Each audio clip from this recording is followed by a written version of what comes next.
Hi everyone, it's me. Welcome back to my YouTube channel. आज हम जिस topic पे बात करेंगे वो है कॉन्स्टिपेशन। कॉन्स्टिपेशन क्या होती है और क्यों होती है और किस तरह हो जाती है, ये सारी बातें हम लोग डिस्कस करेंगे इस वीडियो में। तो कॉन्स्टिपेशन क्या है? कॉन्स्टिपेशन एक कॉमन कंडीशन होती है जो इफेक्ट करती है ऑल एज पीपल्स, मतलब कि कोई भी मतलब एज हो सकती है। ठीक है, इसके लिए कोई स्पेसिफिक एज नहीं होती, ये हर तरह की एज में हो सकती है। इसके अलावा ये जो कॉन्स्टिपेशन होती है इसमें क्या होता है कि नॉट पासिंग स्टूल रेगुलरली। ठीक है, इसमें आपको जो स्टूल है वो रेगुलरली पास आउट नहीं होता। इसके अलावा अनेबल हो जाता है कम्प्लीटली एम्प्टी योर बाउल, और इसमें स्टूल जो होता है वो हार्ड हो जाता है। ठीक है, आपका जो स्टूल है वो हार्ड हो जाता है, जो प्रॉपरली पास आउट नहीं होता। सेकेंड, इसमें अगर मैं यहाँ पे एक और कंफ्यूजन दूर कर दूं कि कॉन्स्टिपेशन को उर्दू में हम लोग कहते हैं कब्ज, कब्ज का होना। और डायरिया क्या होता है कि डायरिया एक और चीज है। डायरिया में और कॉन्स्टिपेशन एक दूसरे के अपोजिट होते हैं, क्योंकि डायरिया में वाटर जो कंटेंट्स होते हैं वो ज्यादा होते हैं, और कॉन्स्टिपेशन में जिसको हम कब्ज कहते हैं इसमें वाटर कंटेंट्स का कम हो जाती है, इसलिए आपका जो स्टूल है हार्ड हो जाता है। डायरिया हम बोलेंगे मोशंस को, बाल लूज मोशंस को, और कॉन्स्टिपेशन को बोलेंगे कब्ज। तो अब मैं यहाँ पे आप लोगों को बताऊंगी कि कब्ज जो है वो या कॉन्स्टिपेशन किस तरह होती है। जब आप खाना खाते हैं तो वो खाना जो होता है वो छोटे छोटे पीसेस में आपके स्टमक में जाता है। अब वो जो न्यूट्रिएंट्स जो भी हम ले रहे हैं उसमें वाटर, कार्बोहाइड्रेट, फैट्स, प्रोटीन्स वगैरह, फाइबर्स वगैरह होती हैं। तो जो हमारी बॉडी को जरूरत होती है वो अब्जॉर्ब करके बाकी जो होता है कि वो हमारे कहाँ जा रहा होता है, स्मॉल इंटेस्टाइन में। स्मॉल इंटेस्टाइन में जब जाएगा खाना या जो भी स्टूल जाता है तो उसमें वाटर कंटेंट कम हो जाती है और इसमें जो वर्किंग जरा ज्यादा होती है।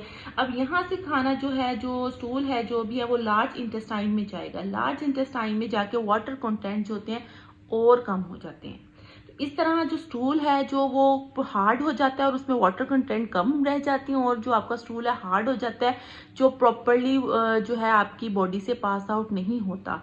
अब यहाँ पे बहुत सारे लोग कहते हैं कि अगर आज एक दिन या 2 दिन आपका स्टूल पास आउट नहीं हो रहा तो इट मीन्स कि आपको कॉन्स्टिपेशन है। नहीं, कॉन्स्टिपेशन जो है ये अगर आपको वीक में 3 टाइम से भी कम आपका स्टूल पास आउट नहीं हुआ, 3 टाइम से भी कम, तो इट मीन्स कि आपको कॉन्स्टिपेशन है।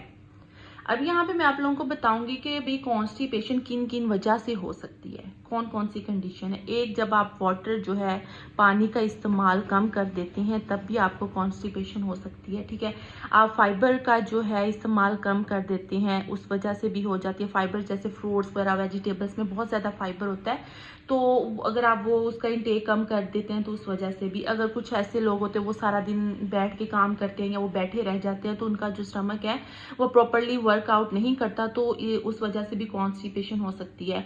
इसके अलावा जो आप अगर एक्सरसाइज नहीं कर रहे, ठीक है, एक्सरसाइज की वजह से भी आपका जो है कॉन्स्टिपेशन आपको हो सकती है।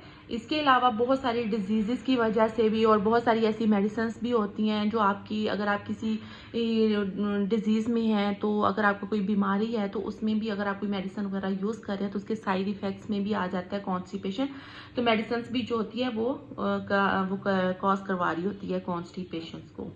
इसके अलावा जो है अगर आप अपनी डाइट में कॉन्स्टिपेशन का जो हल होता है, अगर आप अपनी डाइट में इस चीज़ का ऐड कर दें, लाइक आप अपना फाइबर्स का इनटेक ज़्यादा कर लें और पानी का जो है इस्तेमाल ज़्यादा कर लें, और अर्ली मॉर्निंग वॉक जो होती है उससे आपको कॉन्स्टिपेशन नहीं होगी। अर्ली मॉर्निंग सुबह उठ के जो वॉक होती है वो वैसे भी सेहत के लिए बहुत अच्छी होती है। इसके अलावा इसके लिए बहुत सारी मेडिसिन भी हैं, बट जो नेचुरली कॉन्स्टिपेशन का जो हल होता है वो आप पानी का इस्तेमाल ज़्यादा कर लें। इसबगोल का इस्तेमाल जो है कॉन्स्टिपेशन खत्म कर सकता है। इसबगोल अगर आप नॉर्मल रूटीन में भी ले रही हैं तो उससे भी आपको कॉन्स्टिपेशन नहीं होगी। इसके अलावा आप एक्सरसाइज करें और सुबह के और पानी सारा दिन पीते रहें तो आपका कॉन्स्टिपेशन का ये जो प्रॉब्लम हल हो सकता है। अगर आप लोगों को मेरी वीडियो इन्फॉर्मेटिव लगी है तो मेरे चैनल को सब्सक्राइब करें, लाइक करें और शेयर करें। Thanks for watching.